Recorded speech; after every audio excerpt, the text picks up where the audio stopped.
Everyone, good morning. কেমন আছো? আশা করি সবাই খুব ভালো আছো। আমার শরীরটা তেমন একটা ভালো নেই, তো এখন বাজে ঘড়িতে 7:30। স্নান টান করে চলে আসলাম। আজকে যে শ্রাবণ মাসের দ্বিতীয় সোমবার, ভেবেছিলাম ব্লগটা শেয়ার করব না, কিন্তু ওই যে না করতে নয় তাই করলাম। মানে ভাবলাম যে তোমাদেরকে বলেছি এর আগেও যে যেমন করে পারি না কেন তোমাদের সাথে ব্লগ শেয়ার করার চেষ্টা করব। তো যখন কথা দিয়েছি তখন কথাটা রাখতে তো হবে।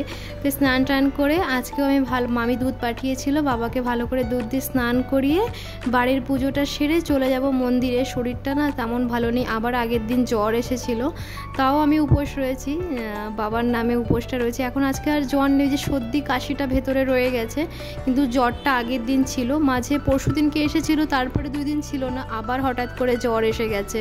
বুঝতে পারছি না কেন এরকম আপ ডাউন করছে। ডাক্তারের কাছে জিজ্ঞাসা করা হয়েছিল ফোন করে, ডাক্তার বলল যে এরকম ওয়েদারের জন্য এরকম আপ ডাউন হবে, ভয়ের কিছুই নেই, ওষুধ খেতে হবে আর উইকনেসটা একটু আসবে। তো আমি স্নান টান করে আমার আজকে অনেকটাই দেরি হয়ে গেছে উঠতে। যে ওষুধ খাচ্ছি না, ওষুধের কেমন নেশা নেশা আছে, উঠতে না সকালবেলা একদমই ইচ্ছা করছে না। সকালবেলা না যত ঘুম আমার চোখে আসছে, ইচ্ছা করছে না যে উঠি, কিন্তু বললাম কি না, উঠতে হবে, না হয় দেরি হয়ে যাবে। সোমবারের বাড়ির পুজো আছে, মন্দিরে যাব। তো মন্দিরে গিয়ে দেখি বেশ ফাঁকাই ছিল, একজনেই পুজো দিচ্ছিলো। তো ভাবলাম কি যাক, একটু ভালোভাবে বসে আর নিশ্চিন্তভাবে একটু পুজোটা দিতে পারবো। আরও 2 জনা চলে আসলো। যে সাদা শাড়ি পরা একজন কাকিমা রয়েছে, উনি বললো আমি একটু আগে দিয়ে দেবো, আমার শরীরটা ভালো নেই। আবার বললাম কি না থাক, আগে দিয়ে দেব, অবশ্যই অসুস্থ আছে বলেই বাবার মন্দিরে দাঁড়িয়ে থেকে মিথ্যে কথা বলবে না।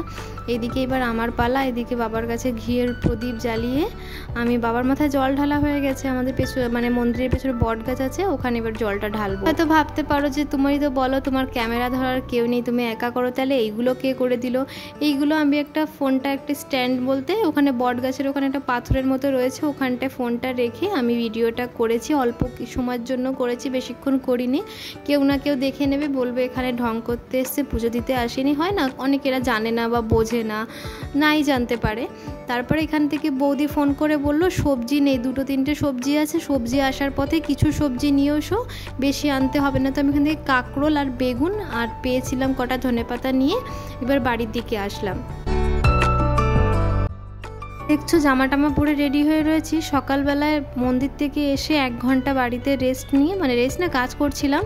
তারপরে এসে আবার যাচ্ছি বাজারে। আমার বড় মামি একটু ফোন করে জানিয়েছে আমার জন্য একটা ইনশিওর, আমার ওষুধটা এনে দিতে।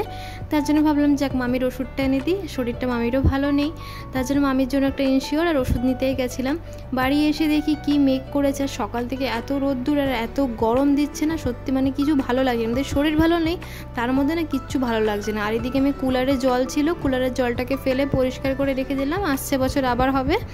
আর এদিকে মন্দির থেকে 2টো ফল নিয়ে এসেছিলাম, মানে দিয়েছিল ওখান থেকে, বেদানা আর পেয়ারা। তো এই ফলকে মানে প্রসাদটাকে আমি কেটে সবাইকে দেবো আর আমি খাবো। একটু বসে বসে সালমান খান, ক্যাটরিনার আর সুস্মিতা সেনের কী বই ভুলে গেছি, এই বইটা আসছিল। তারপরে কিছুক্ষণ বাদে দেখি বেশ ঝমঝমিয়ে না, হালকা হালকাই, মানে ভালোই বৃষ্টি হচ্ছে, হালকাও বলা যায় না, ঝমঝমিও বলা যায় না, ভালোই বৃষ্টি নেমে গেল। যাক, ওয়েদারটা একটু ঠান্ডা হবে, মনটাও একটু শান্তি হলো।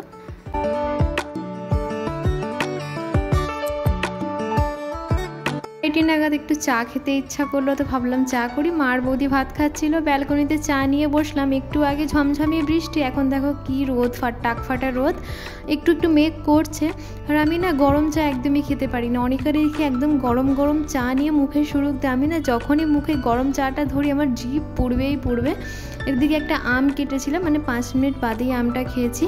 আর এদিকে দেখো কি কালো কালো মেঘ করে গেছে, মনে হচ্ছে এক্ষুনি বৃষ্টি নামবে, এত বৃষ্টি হচ্ছে, কিন্তু ঠান্ডা কিছুই হচ্ছে না।